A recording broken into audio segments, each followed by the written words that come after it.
So hey, this is Bug Powder Dust. Thank you once again for joining me. Taking a break from World of Tanks briefly to take a look at this new game called Endless Space, which is currently in an alpha version.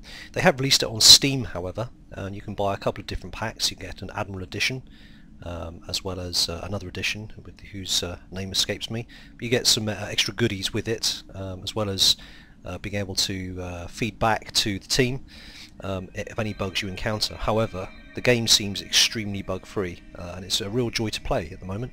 It's by Amplitude Studios, and it's going to be released on the 24th of August. They've released the date very recently. As I said, it's currently in the alpha state. I've not found anything wrong with it. Anything that appears to be wrong is probably my fault for being a noob, rather than anything actually wrong with the game. There's currently no multiplayer in the game at all. Also, diplomacy is not fully developed. So basically, you're playing the AI. The AI deals with you. Well, let's just say he has mood swings. One minute the AI likes you, the next minute it doesn't. But we'll cover that probably in a little bit more depth, although not a great deal more depth, soon. I'm not going to go through all the usual kind of setup screens and the races and everything else, because I think that's been covered by quite a few other people doing Endless Space videos like this one. What I wanted to do is kind of jump into the game. I'm at currently, as you can see down here, turn 51, so a little bit developed, and hopefully I can share with you some of the pitfalls and gotchas that happened to me, which kind of made the game a bit hard for me to understand initially until I actually got the reasons why things were happening. But I'll go into that in a little bit more detail. So this is the main galaxy screen. As you can see, this is the galaxy. I'm in a spiral galaxy. You can configure the game, as you may be aware at this point, to be different sizes, different styles of galaxy as well. But my home base is down here, Ugaro. The blue circle is my sphere of influence. You might have seen screenshots of the game or other videos where this does grow, and so these will join up and it will actually look like quite a nice map, as you can see. The planets are all connected by these lines, and that's the only way of travelling to and from the planets is by using these lines. So for instance, you can't go from Hath to Echius or Echius directly, you have to go round via. Just before going into too much detail, I just want to comment on the interface. The interface is really nice. Everything is fairly intuitive, and it's relatively easy for you to pick up what you're looking for. So for instance, if in doubt, you just kind of hover over stuff. So here I am hovering over Ugaro. It tells me I'm United Empire. Defense from invasion, invasion recovery, what my population is, what the style of colony it is as well. If I click on it, I then get further information about the system. So I've got five planets, and you can click on left and right to go to different systems. But in Ugaro, I have 5 planets, as you can see. Now, I'll just go through the interface very quickly with you. This is the what they call FIDs. So it's food, industry, dust, and science. So these are all things that contribute to keeping basically the food keeps the planet happy. Industry is how quickly you can basically build stuff, to be honest. So all the planets that you've colonized, they add up to be a certain amount of basically the speed in which you build things. At the start of the game, your industry is actually quite slow, so building a ship, for instance, can take 8 or 9 turns. But as you can see, I've got 57 now in my home system, 57 industry. And what this basically means is that ships will cost a certain amount of industry. So for instance, say a ship costs 57 industry, just for the sake of argument, it'll take 1 turn to build. If you hover over that, and again the hovering comes into it, it tells you how that 57 is built up from. So I get it from hero abilities, from improvements on planets, etc, etc, and I'll go into that in a little bit more detail. So food wise, to be honest, I'm probably not doing brilliantly in the food stakes here. That could probably be higher. This is how much science I'm getting. This science figure contributes to a pool, if you like, of science, and is not just destined from the system. It's like a global setting, if you like, and that determines how quickly you research different skills. And this 11 figure is the amount of dust. So dust is your currency. Again, it's it's a global setting. It's not restricted per system, from what I can see anyway. At the start of the game, dust doesn't really make that much of a difference to you, apart from hiring heroes, which I'll cover. shortly as well. In essence, heroes can really kind of change how quickly a system develops, or how quickly, or how well should I say, a fleet of yours does in battle, or both. So yeah, dust will build up as you start expanding and building more ships and fleets and improving your planets. They all cost dust, and so this figure becomes a lot more important. You got your population here, so I've got 5 out of 18 maximum. So you can see here, this planet can support 6 population. I've currently got 2. This can support 5, and I've got 1, etc., etc. Approval. That's how happy this system is with me. Currently 57.7%. And you can see here again, if you hover, I've got minus 1.2 from overpopulation disapproval. Don't really know where that's coming from. I don't think any of these planets are what you'd call particularly overpopulated, but that's an interesting one. There's a leader in charge of the system, so this is what you'd call a hero. Resources, I've not got into that yet, don't really understand what strategic and luxury resources are. And also there's trade routes here from different systems as well. So if you right click, you get taken out a level. Just going into the overview a little bit more, 5 means that's my population, and if I just scroll out so you can see it, these dots here mean how many planets are in each system. If they're blue, that means you've colonised them. If they're white, it means you can colonise them, and if they're red, like these ones here, it means they can't be colonised because you haven't got the right technology level. You need a technology level in order to colonise a planet. This, in case you're wondering, this little squiggly thing here is a wormhole. You can only traverse wormholes if you have a particular technology, which I've actually just researched. So I managed to move a ship down here and noticed, see there's my scout ship there, I noticed to my disappointment that another race is right on my back door, so that's something to watch for. If you click on the Empire screen, you've got an overview of your empire. These are the systems that I've colonised, populations, approval. What this means here, this number and a clock, means how many turns I have to wait until the population increases.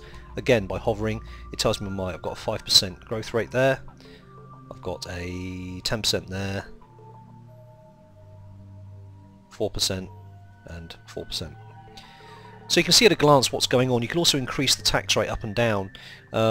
If you increase the tax rate, you'll see immediately that what your approval rating is likely to be. Increase it or decrease it. As you can see, it's horrendous if it gets up too high. So I've currently got it at 35%. I'm going to have to sort out my approval ratings, I think, here. As you said, you've got an overview of what's going on each planet, which is great. You can actually assign the star systems, instead of you micromanaging it, you can actually assign it to an AI. And so, for instance, you can specify, I want the system to be like dedicated towards science improvements or military improvements, etc., etc. I've not really dabbled with that, so I don't know how effective that is. The science screen, I think, is actually quite neat. What you can do using the scroll wheel, you can scroll in and out, which is cool. But also you can get an overview of it. So it's broken up into 4 quarters. You've got the, let me just scroll out. So you've got the science section over here, science quarter here. You've got your, I don't really know what exploration and expansion. There we go. You've got your diplomacy stuff and trading, and at the top you've got your military. So all I've done is I've tried to keep a bit of an even spread with what's going on here. But if you want to colonise types of planet, they're all over here, basically on the bottom. So for instance, every one you research here will open up. So for instance, xenobotany, as you can see, it unlocks the ability to colonise a tundra planet. Arid epigenetics, you can colonise arid, etc., etc. So the purpley blue ones are ones I've done already, the yellow ones are what are available, and the ones in green are what I am going to research. If it's pulsing like it is here, I'm researching it already, and you can actually queue up other items to research by holding down the shift key and clicking. So you can see this one is the next one along, containment fields. Now I think a particularly nice feature in this research tree is, say you were searching for, let's say, soil revivification, and you haven't got a clue where it is on here. You just know you need to research it. You just type in here revivification. I spelled that correctly? No, got 2 I's in there. I'll tell you what I'll do. I'll just put in part of the word, and it immediately matches. You locate it and bang, there you go, soil revivification, which I think is a really nice little thing. One thing that wasn't clear to me with this is that when you research an item, it basically unlocks obviously other research items, but also it unlocks things that you can do, so they're now available to you as technology. So for instance, compact fusion reactors means you've got an advanced magnetics drive, and it's not immediately obvious what it does in some of them, but with this one you get a +2 movement speed, and you can also then with that you can now colonize Arctic as well, which is great. So that's the research tree. Not spend too much time on that, but you get some idea of what it's like. As you go further out, you've got some really cool stuff here, I'm sure. But as you can see at the moment, it will take me 22,000 turns to research that, which is a little bit worrying, but I assume there's a way of speeding that up, probably through research points. And you've got some really cool stuff up here in the military side of things. Quark destabilization. What does that do? You can destabilize quarks. That's excellent. I've got no idea what a quark is. Nothing to do with ducks, I'm sure. Anyway, so that's the research tree. Cool. You then got the hangar tree. These are my fleets that exist, where they are and what they're doing, how much power they've got. So I've got three ships in this fleet. I think there's a maximum of 5 ships, you know, because I tried to merge 2 fleets. Well, that would have brought it up to 6 and it wouldn't let me, so I think that's what it is. So these guys are on their way to a system called Ibani. This one is at Quorum, this one is at Echius. I've got these various different ship designs. Again, this has probably been done to death. I'm only going to show this very quickly. So I can basically click on a ship and it tells me what kit I've got on the ship. And you can modify it very easily by going to Modify. And then down here are your available weapons modules. So at the moment I've only got kinetic weapons. I've researched missiles, but I need ion technology in order to use it. I think it's ion technology anyway. There we go, sorry, it's titanium 17, apologies. There you go, which I don't have. It is on my neighbour's planet though, so I'm going to have to try and get that. It's very easy to configure. You can just literally click on this and it will add it to the current ship. Now, what ship is this? So this is a colony transporter, so it hasn't really got much on it at all apart from a seed mod, which is effectively the ability to colonize a planet. Let me just show you another one. Actually, this is the wrong window. Show you Destroyer, for instance. Let me show you Destroyer. So Destroyer, these are the mods that it has on it. It's got offensive chaff, 1 lot of, 4 lots of armor plating, I guess that is, high isotope slugs, layered hulls and predicted plating at the amounts. You've got some amount of tonnage that you can put on the ship and how much it will cost you. So this is the thing I was saying earlier. This will cost me 97 industry. I've got 57 on my home system, so that'll take me 2 turns. It's pretty straightforward once you get the hang of it, but it's not necessarily that obvious to start off with. Diplomacy screen, not really bothered with this much. You can see I've not bothered with it because it pops up a tutorial. Now the tutorials at the moment, and I think this will probably change when it gets released, is static. Some people have been saying it's a wall of text. It is quite useful, but you kind of read it, and because you've got such a steep learning curve, you're not going to take in so much. But it's useful, and you can probably go back to it as well. So this shows that I've come across 2 of the 3 AI people AI races in this game. Hovering on this screen doesn't do a great deal, but as I said, I'm not bothered with this at the moment. I'm more into just understanding how the game works, really.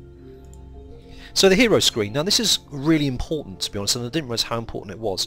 In essence, you've got these heroes at the bottom are available to be hired, and what you can do is if you hover over them, that doesn't actually do a lot, just click on that, here we go.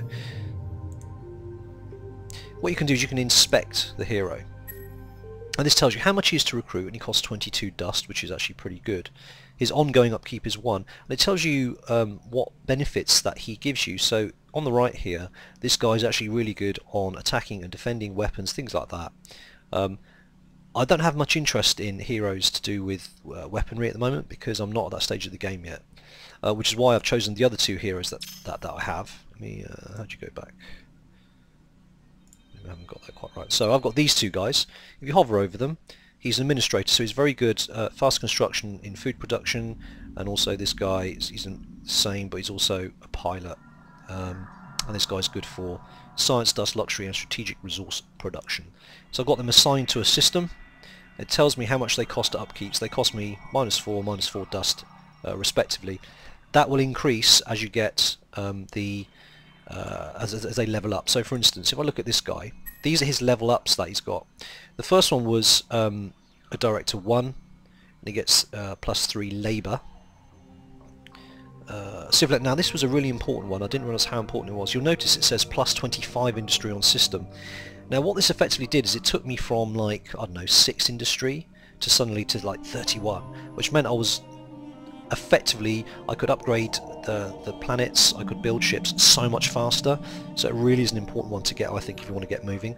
Otherwise at the start of the game you kind of just, well, I can't really do much this turn because I'm waiting for stuff to happen, so you click on end turn all the way through it. Veteran 1, so this gives him a bonus in every attribute, which is no bad thing. But every time you level up, of course, it starts costing you more in upkeep, and dust then starts to become quite a big issue. But anyway, heroes are quite important. You do get fresh ones, new ones coming. There we go, a new one in 5 turns, which is great. The other thing you can do, of course, is you've got your kind of loads and saves and whatnot. Not a lot of options at the moment. You can literally change the sounds, change the graphics, although this doesn't work at the moment. You have to change this in an ini file. If you've got problems, if you've got the game and you can't change your resolution, what I'll do in the description of the video, I'll show you where you can just amend what's effectively an ini file, and you can change that resolution to match yours, because you can't change it in game for some reason. Again, it's alpha, it's not a big deal. I'm sure they'll fix that for the release. But there's no things like key bindings and keyboard shortcuts in here, which is a bit of a shame. Again, I'm sure that will be in the final release, because let's face it, it's not a priority. It's probably quite easy to code in, so they wanted to put their efforts into other things. Okay, now something else that really caught me out was I wanted to colonize a planet. So it was actually this system. And what happened here was I researched the ability to colonize a desert planet, which was, this is the planet that I wanted because it's got quite high industry. And the trouble is that I couldn't, although actually let me take a step back and I'll explain how colonization works. So you can colonize in one of 2 ways. You can either colonize using a colony ship, which you have the ability to build right off the bat, as you can see here, and you get 1 to start off with. You get colony ship, and that's great.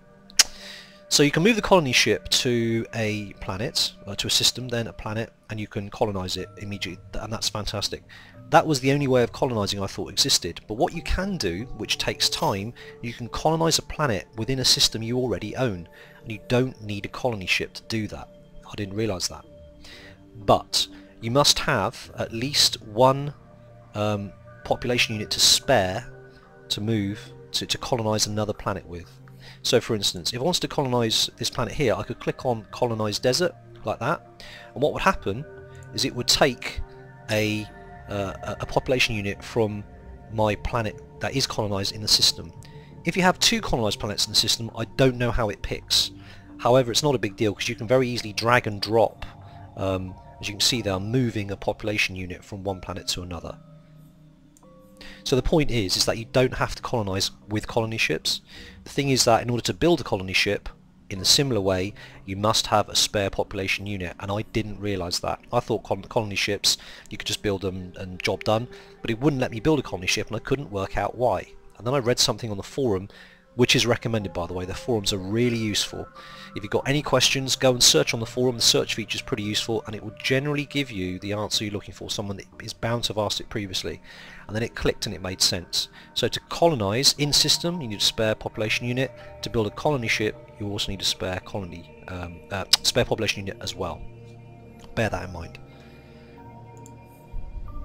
So it's telling me that I'm actually, I don't know if you saw that, it's telling me that I'm blockaded at the moment, and the reason I'm blockaded is because we have a bad pirate ship. Boo, it's the bad pirates. Now, I don't know how they got there, to be honest, because I had sent my fleet of ships up to Aquarius, which is where I saw the pirates last. So yeah, I wonder if the computer's cheating a bit, to be honest.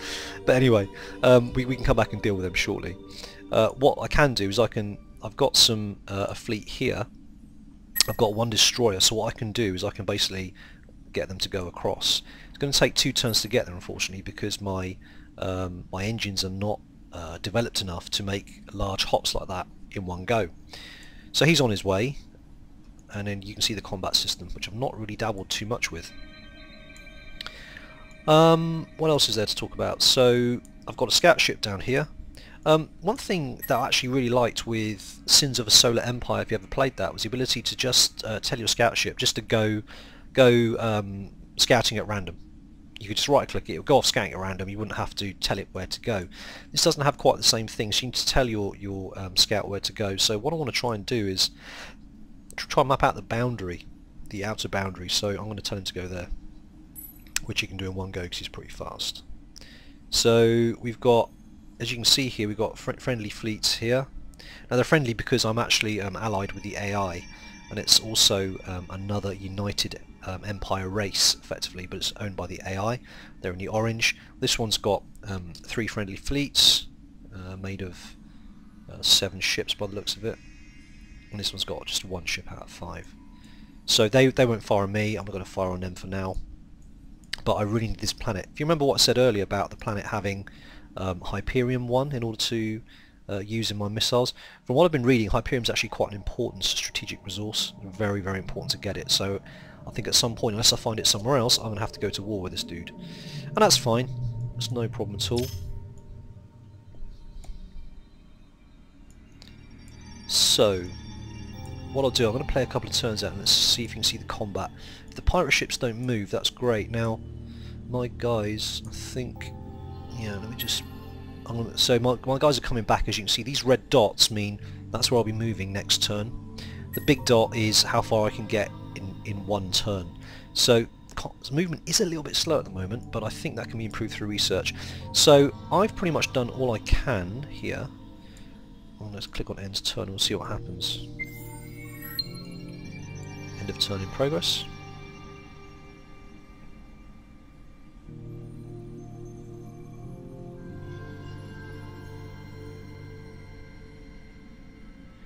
Obviously a lot of moving to be done. Now, in a style very similar to Civ 5, it's told me 3 things here on the right. Let's click on one. It's told me that at Ugaro I've built, is that a colony ship? Yes, I've built a colony ship in Ugaro, and in Acellus I've actually created a planetary exploitation. So what it means is that you're exploiting the planet's resources. I built an industry base on the planet of Acellus. So that's great, dismiss that. Ah, fantastic. So it's telling me that Titanium-70 has been identified in the galaxy. I think that's a redundant notice because I actually know where it is. It's down here. And let's expand it somewhere else. One thing it would be useful though is for it to actually tell you on the... Oh no, it's here. I think, is that it? That's Titanium. Hyperium, sorry. Yeah, it is, isn't it? Oh, he's got 2. Very nice. And also here as well. Wow. Looks like everybody's got it apart from me, which is disappointing. Okay. Right, so what's happening here? Oh yeah, and also research. So I've researched core mining, and what does that do? That opens up the ability to... Okay, the ability to mine Titanium-70. And I can now use geo-industrial plants as a planetary exploitation. So what that effectively means is that if I look at my Ugaro, it means it appears that, where are we? Click on that.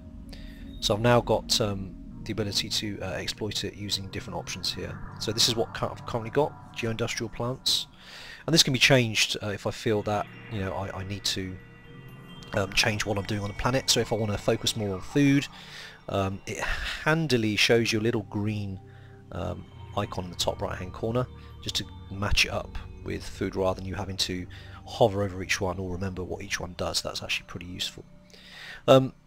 So it says here anomaly reduction. What that means, if I go back out screen, when it gives you the description of planets, it tells you is it colonized or uncolonised, what planetary exploitation is being done, what type of planet it is, but also what anomaly there is. And these are either good or bad, and in my case this is my home planet. It tells it's poor, it's mineral poor, so I've got -1 industry per population on the planet and -1 dust per person on the planet. So what it's saying here is that in order to counteract that, I need to research soil revivification, which, if you remember, I looked for that earlier in the screen. Now I feel it would be actually really useful if I could, if I click on this and there's a link here to take me straight to that technology on the research screen, but it's not, so we have to find it the hard way. I mean, I say hard way, it's actually quite easy, but so if I just stick that in,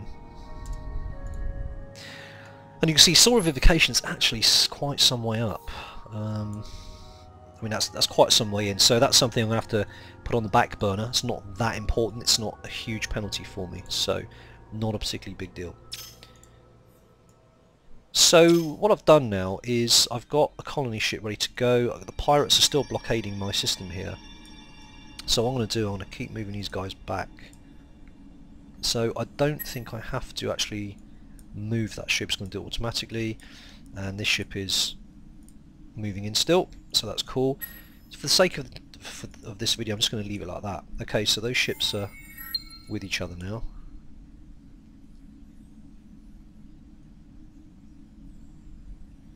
Not sure what that flashing icon means, but because the turn's in progress I can't hover it as of yet. There we go. So I can't pause it. What it's saying is that space battle is imminent. I can be either auto or manual. So I'm going to go for manual. I've never done manual before. Don't really know what I'm supposed to be doing, but we'll soon find out. So manual effectively turns it into this kind of this mode now where you actually get to fly. Now I'm going to have to read this very quickly. So right, so the battle's in different phases, I get that. Then there's long range phase. You can use missiles during long range phase, which I don't have. Medium range beams, I don't have those either. So melee phase, kinetic weapons are more effective. So I've got kinetic weapons. Kinetic victory or defeat. Okay, so I'm now facing against the odds. I've got 1 versus their 2. So melee, select an action. I've got no idea what I'm supposed to be doing here. So is that me? Yeah, that's me. Hooray!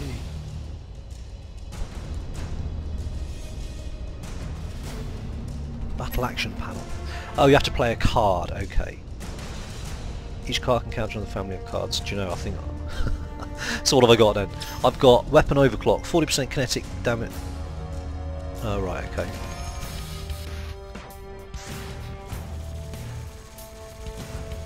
So they played that against me though, by the looks of it. There we go.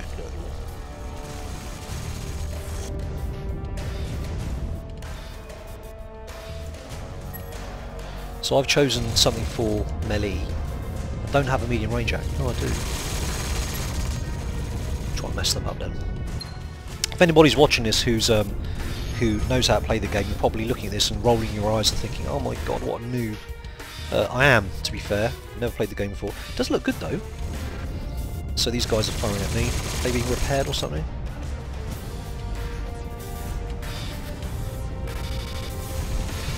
How well am I doing? So there's me on the right. No, that's them. There's me over here. So my hit points look good. Theirs are actually halfway down. Melee, so now I'm probably going to kick their ass in this phase because I've got half decent kinetic weapons and I've overclocked them using my card. So this is where I come into my own now, I would say. Shame you can't move the view around. I'm hoping that's something they'll change in the alpha phase. Sorry, when the game goes live. Yeah, look, so the hit points are getting smashed down. So I'm really kicking them right up the arse. Bang bang boom. Look at that. Yes. Victory at Acellus. I can't really take any kind of congratulations for that because I had no idea what I was doing. However, the pirate ships are pretty weak because every time I've done this before I've just let the computer deal with it and we've always won. So I know that my destroyer can take on at least 2 of their ships and win quite comfortably, which is good news. So that's what combat looks like. I've learned something new today, hope you have too. I've got a level up, so it's telling me that my hero's got 1 ability point available to spend, but my upkeep is now going to -5 and -4. So I can pick an update here. So what should we do? This is the guy who is at, where's he based? At Gara. So he's in my home system. So I can either update him to Veteran 2, I've got more labour, I don't particularly want that, Negotiator. So he generates more dust and science. I could probably do with both of those, I'd say. I don't really need sort of combat-y stuff. Oh, okay, so that's he gives you a bonus in your melee phase of combat. What's this? He can reduce healing costs. I think I'm probably going to go for the Dust and Science. Go for that one. As you can see, really to choose, clicks on that, click on close. These are the effects that he's getting on the system. So as you can see, quite a considerable increase on research and dust, decent amount of food, and got some nice increases to industry as well. So I can dismiss that. Also, what's this? Is a notification just telling me that my destroyer went in and kicked ass, frankly. So 2 enemy ships destroyed, damage to enemy, and we lost 63 hit points. That gets repaired, providing I'm in Empire, my own Empire space. Gets repaired slowly. That's changeable with research as well. So that's a pretty good outcome. So the pirates have come and they've got their bottoms kicked. So I think I'm really going to leave it there. You've got a really good idea of what the game looks like. A little bit of combat as well, so that was very well timed. Obviously, as the game progresses, things are going to change considerably. You'll get bigger fleets. Combat will be very different. And again, this is just alpha, so by the time it gets to the shops, I mean, I use the term shops metaphorically speaking, by the time this gets to be released, to be fully downloaded, no one goes to shops anymore, do they? It's all online. It will be very different, I would have thought.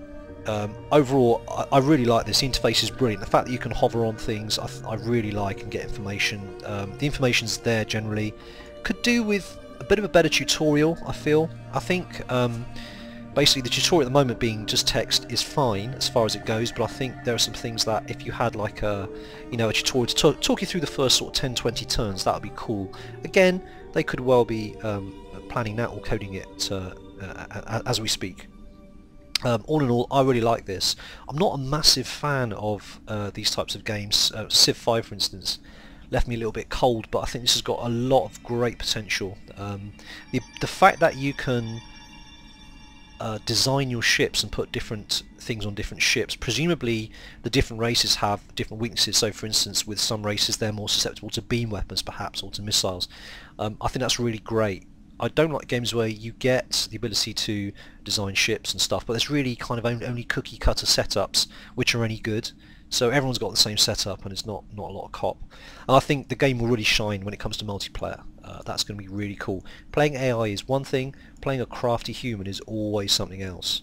So there we have it. I hope that's been of use. Any comments, let me know. And as I said, I'll put the details of how to change the resolution on the description, because that did concern me for a while that I wasn't able to view it in the right resolution. But there we go. So as I said, a couple of turns with Endless Space. Looks really good. Looking forward to August when it's released. And thank you very much for watching. This is Bug Powder Dust, and I am done.